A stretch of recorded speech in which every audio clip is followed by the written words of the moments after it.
Hi hello ನಮಸ್ಕಾರ ಸ್ನೇಹಿತರೆ. ಕೊನೆಗೂ ಕೂಡ ಅಶ್ವಿನಿ ನಾಟಕ ಪಟ ಬಯಲಾಗಿದೆಯಾ? ಭದ್ರಾ ಮನೆಗೆ ಬಂದದ ನೆಚ್ಚುಕು ಅಶ್ವಿನಿ ಯಾರು ಅನ್ನೋ ವಿಷಯವನ್ನು ರಿವೀಲ್ ಮಾಡಿದ್ರ.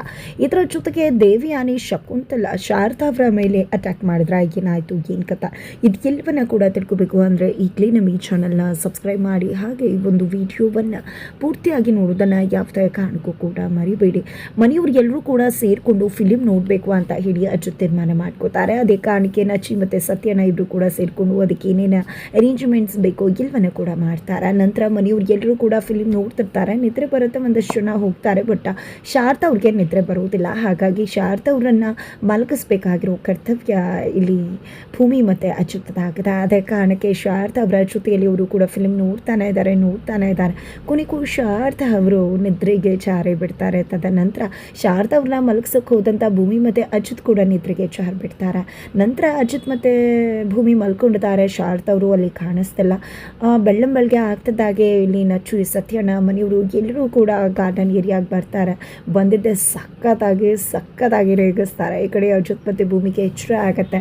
ನಾಚ್ಕೊಂಡು ನೀರಾಗ್ಬಿಡ್ತಾರೆ ಇಬ್ಬರು ಕೂಡ. ಏನಪ್ಪ ಇದು, ಫಿಲಿಮ್ ನೋಡ್ತಾ ಹಾಗೆ ಕಳೆದೋಗಿ ಎರಡು ಜೋಡಿಗಳು ಖುಷಿಯಿಂದ ಹಾಗೆ ಟೈಮ್ ಸ್ಪೆಂಡ್ ಮಾಡಿದ್ರು ಹೇಗೆ ಅಂತ ಹೇಳಿ ರೇಗಿಸ್ತಿದ್ದಾರೆ. ಈ ಕಡೆ ಅದು ಹಾಗಲ್ಲ, ಶಾರದಾ ಅಮ್ಮ ಇನ್ನೂ ಕೂಡ ಮಲ್ಕೊಂಡಿರಲಿಲ್ಲ. ಅದೇ ಕಾರಣಕ್ಕೆ ಶಾರದಮ್ಮನ ಮಲಗಿಸ್ತಾ ನಾವಿಬ್ಬರೇ ಮಲ್ಕೊಂಡ್ಬಿಟ್ವಿ ಅಂತ ಹೇಳಿ ಭೂಮಿ ಕೂಡ ಹೇಳ್ತಾರೆ. ಹೌದು, ಶಾರದಮ್ಮ ಇಲ್ಲಿ ಇದ್ರಲ್ಲ ರಾತ್ರಿ ಪೂರ ಅಂತ ಹೇಳಿ ಭೂಮಿ ಗಾಬರಿ ಆದಾಗ, ಅಯ್ಯೋ ಯಾಕೆ ಇಷ್ಟು ಭೂಮಿ ಗಾಬರಿ ಆಗ್ತಿದ್ಯಾ, ಅಷ್ಟೊಂದೆಲ್ಲ ಗಾಬರಿ ಆಗ್ಬೇಡ, ಕೂಲಾಗಿರು. ಅಲ್ಲಿ ನೋಡು ಶಾರದಾ ಮರದ ಹತ್ರ ನಿಂತ್ಕೊಡ್ತಾಳೆ. ನಾವು ಎಲ್ಲ ಹೋಗಿ ಮಾತಾಡ್ಸಿದ್ವಿ, ಆದರೆ ಯಾರ ಜೊತೆ ಕೂಡ ಮಾತಾಡ್ತಿಲ್ಲ. ಕಾಫಿ ಕೇಳಿದ್ವಿ, ಏನಕ್ಕೂ ಕೂಡ ರೆಸ್ಪಾಂಡ್ ಮಾಡ್ತಿಲ್ಲ ಅಂತ ಸಂಗೀತ ಅವರು ಹೇಳ್ತಾರೆ. ಸರಿ ಆಯಿತು, ನಾನು ಹೋಗಿ ಮಾತಾಡಿಸ್ತೀನಿ, ಒಂದು ಕಾಫಿ ತೊಗೊಂಡು ಬನ್ನಿ ಅಮ್ಮ ಅಂತ ಹೇಳಿ ಭೂಮಿ ಅಲ್ಲಿಗೆ ಹೋಗ್ತಾರೆ. ನಂತರ ಇಲ್ಲಿ ನಚ್ಚಿ ಮತ್ತು ಸತ್ಯನ ಇಬ್ಬರು ಕೂಡ ಬಂದಿದ್ದೆ ಅಚ್ಯುತ್ನ ರೇಗಿಸ್ತಾರೆ, ಸಿಕ್ಕಾಬಟ್ಟೆ ರೇಗಿಸ್ಬಿಡ್ತಾರೆ. ತದನಂತರ ಈ ಕಡೆ ಶಾರದಾ ಅವರು ಮರದನ್ನು ನೋಡಿದ್ದೆ ತುಂಬ ಖುಷಿಯಿಂದ ಟೈಮ್ ಸ್ಪೆಂಡ್ ಮಾಡ್ತಿದ್ದಾರೆ. ತುಂಬ ಖುಷಿಯಾಗಿದ್ದಾರೆ. ಇದರ ನಡುವೆ ಹಿಂದಿನ ದಿನ ರಾತ್ರಿ ದೇವಿಯಾನಿ ಅವರು ಅಚ್ಯುತ್ ಮತ್ತು ಭೂಮಿಯ ಕಣ್ಣು ತಪ್ಪಿಸಿ ಪ್ರೈವೇಟ್ ಕ್ಯಾಬನ್ನು ಮಾಡ್ಕೊಂಡಿದ್ದೆ ಇಲ್ಲಿ ಭದ್ರನನ್ನು ಭೇಟಿ ಮಾಡೋದಕ್ಕೆ ಹೋಗಿದ್ರು. ಏನು ಮೇಡಮ್, ಕ್ಯಾಬ್ ಮಾಡ್ಕೊಂಡು ಬಂದಿದ್ರಲ್ಲ ಅಂದಾಗ ಇನ್ನೇನು ಮಾಡೋಕ್ಕಾಗತ್ತೆ. ಅಚ್ಯುತ್ ಮತ್ತು ಭೂಮಿಗೆ ಹೊರಗಡೆ ಇದ್ರು, ಅವ್ರು ಕಣ್ಣು ತಪ್ಪಿಸಿ ಬರಬೇಕಾಯ್ತಲ್ವ, ಹಾಗಾಗಿ ಹೊರಗಡೆಯಿಂದ ಕ್ಯಾಬ್ ಮಾಡ್ಕೊಂಡು ಬಂದೆ ಅಂತ ಹೇಳ್ತಾರೆ. ಸರಿ ಆಯಿತು, ಇಷ್ಟೊಂದು ಲೇಟ್ ನೈಟಲ್ಲಿ ಭೇಟಿ ಮಾಡುವ ಅವಶ್ಯಕತೆ ಏನಿತ್ತು ಮೇಡಮ್ ಅಂತ ಹೇಳಿ ಭದ್ರಾ ಕೇಳಿದ್ದಕ್ಕೆ, ಅದು ಏನಿಲ್ಲ, ನೀನೇ ಅಲ್ವಾ ಅಶ್ವಿನಿನ ನನ್ನ ಹತ್ರ ಕರ್ಕೊಂಡು ಬಂದದ್ದು, ಅದಕ್ಕೋಸ್ಕರ ಅವಳ ಬಗ್ಗೆ ಏನೂ ಕೂಡ ನನಗೆ ಅಷ್ಟಾಗಿ ಗೊತ್ತೇ ಇಲ್ಲ. ನಿಜಕ್ಕೂ ಯಾರೇ ನಮಗೆ ಡೀಲ್ಗೆ ಒಪ್ಕೊಂಡ್ರು ಕೂಡ ಆ ಡೀಲ್ ಕಂಪ್ಲೀಟ್ ಆಗೋ ತನಕ ಇರ್ತಾರೆ. ಡೀಲ್ ಕಂಪ್ಲೀಟ್ ಆಗಿಲ್ಲ ಅಂದರೆ ಬಿಟ್ಟು ಹೋಗ್ತಾ ಇರ್ತಾರೆ. ಆದರೆ ಇವಳು ಡೀಲ್ ಮುಗಿಲಿಲ್ಲ ಅಂದರೂ ಕೂಡ ಯಾಕೆ ನಮ್ಮ ಜೊತೆನೇ ಇಲ್ಲಿದ್ದಾಳೆ ದೇವ ಸನ್ನಿಧಿ ಮನೆಗೆ, ಯಾಕೆ ಮಗಳಾಗಿ ಬರಬೇಕು ಅಂತ ಅನ್ಕೊಳ್ತಿದ್ದಾಳೆ. ಖಂಡಿತ ದುಡ್ಗಂತೂ ಅಲ್ಲ ಅನ್ನೋದು ತುಂಬ ಚೆನ್ನಾಗಿ ಗೊತ್ತಿದೆ. ದುಡ್ಡಿಗೆ ಮಾಡಬೇಕು ಅಂದಿದ್ರೆ ನಮಗಿಂತ ಶ್ರೀಮಂತರ ಮನೆಗೆ ಹೋಗ್ಬೋದಿತ್ತು. ಅವಳಿಗಿರೋ ಅಂದ ಚಂದ ನೋಡಿದ್ರೆ ಖಂಡಿತವಾಗ್ಲೂ ಏನೋ ಬೇರೆ ಉದ್ದೇಶ ಇದೆ ಅಂತ ಅನ್ನಿಸ್ತದೆ. ಹಾಗಾಗಿ ನೀನೇ ತಾನೇ ಕರ್ಕೊಂಡು ಬಂದಿತ್ತು. ಹಾಗಾಗಿ ಅವಳು ಎಲ್ಲಿಂದ ಬಂದಳು, ಅವಳು ಯಾರು ಏನು ಅನ್ನೋದು ನಿಂಗೆ ತುಂಬ ಚೆನ್ನಾಗಿ ಗೊತ್ತಿರುತ್ತೆ ಅಂತ ಆ ವಿಷಯ ತಿಳ್ಕೊಳ್ಳೋಕೆ ಅಂತಾನೆ ಕರ್ತಿತ್ತು ನೀನು, ಯಾರು ಅವಳು ಅಂತ ಹೇಳಿ. ದೇವಿಯಾನಿ ಕೇಳಿದಾಗ ಒಂದು ಕ್ಷಣ ಬಿಚ್ಚು ಬೀಳ್ತಾರೆ ರುದ್ರ ಅವರು ಯಾರದು ಅಂತ ಹೇಳೋದಕ್ಕೆ.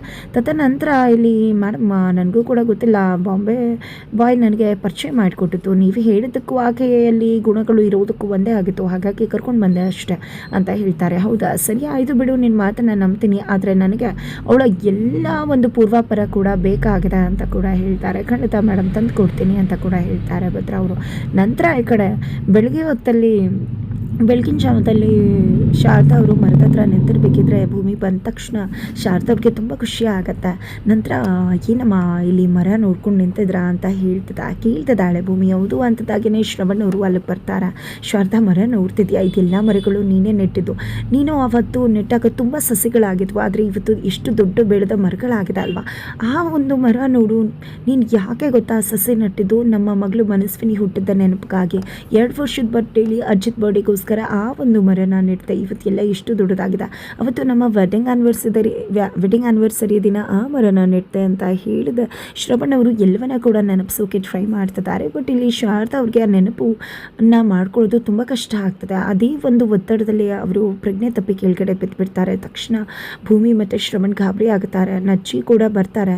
ಏನಾಯಿತು ಅಂತ ಅಂದ್ಕೊಂಡಿದ್ದ ಟೆಸ್ಟ್ ಮಾಡ್ತಾರೆ. ಪ್ರಜ್ಞೆ ತಪ್ಪಿದೆ, ಸ್ವಲ್ಪ ನೀರು ತಂದು ಹಾಕಿ ಅಂತದಾಗೆ ಶ್ರವಣ್ ಅವರು ನೀರು ತಂದು ಚಿಮ್ಕಿಸ್ತಾರೆ. ಶಾರದಾ ಅವ್ರಿಗೆ ಎಚ್ಚರ ಆಗುತ್ತೆ.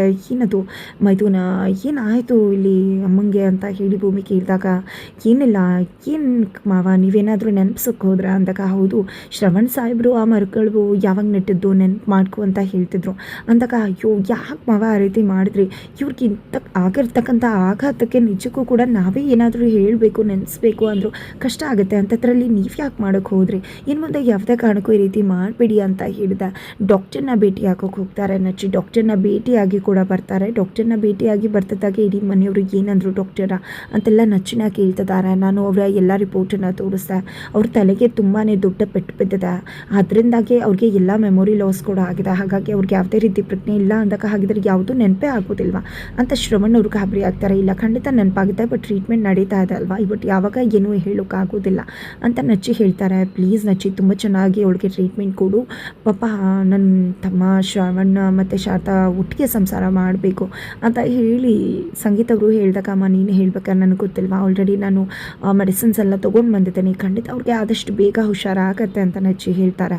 ಆದರೂ ಕೂಡ ಶಾರದಾಗೆ ಯಾರಾದರೂ ಹೊಡೆದ್ರ, ಆಕ್ಸಿಡೆಂಟ್ ಆಯಿತಾ, ಎಲ್ಲರೂ ಬಿದ್ದು ಪೆಟ್ಟಾದ್ಲ, ಹೇಗಾಯಿತು ಏನು ಅಂತಲೇ ಗೊತ್ತಾಗ್ತಿಲ್ಲ ಅಂತ ಅಜ್ಜಿ ಹೇಳ್ತಿದ್ದಾಗ, ಇದ್ದ ಕಡೆ ಅಶ್ವಿನಿ ಖಂಡಿತವಾಗ್ಲೂ ಅಪ್ಪ ನಮ್ಮ ಅಮ್ಮಂಗೆ ಯಾರಾದರೂ ಹೊಡೆದು ಬೇಕು ಅಂತ ಈ ರೀತಿ ಮಾಡಿದ್ರೆ ಖಂಡಿತವಾಗ್ಲೂ ಅವ್ರನ್ನ ಯಾವುದೇ ಕಾರಣಕ್ಕೂ ಉಳಿಸ್ಬೇಡಿ ಅಂತ ಹೇಳ್ತಿದ್ರೆ, ಖಂಡಿತ ನನ್ನ ಹೆಂಡತಿನ ಈ ಪರಿಸ್ಥಿತಿಗೆ ತಂದವ್ರನ್ನ ಯಾವುದೇ ಕಾರಣಕ್ಕೂ ನಾನಂತೂ ಉಳಿಸೋದಿಲ್ಲ, ಅವರನ್ನು ಸಾಯಿಸ್ಬಿಡ್ತೀನಿ ಅಂತ ಶ್ರವಣ್ ಹೇಳ್ತಾರೆ. ಪ್ಲೀಸ್ ಶ್ರವಣ ಈ ರೀತಿ ಎಲ್ಲ ಯಾಕೆ ಕೋಪಕ್ಕೆ ಬುದ್ಧಿ ಕೊಟ್ಟು ಮಾತಾಡ್ತೀಯಾ, ತಾಳ್ಮೆಯಿಂದ ಇರು, ಎಲ್ಲ ಕೂಡ ಸರಿ ಹೋಗುತ್ತೆ ಅಂತ ಹೇಳಿ ಸಂಗೀತ ಅವರು ಹೇಳ್ತಾರೆ.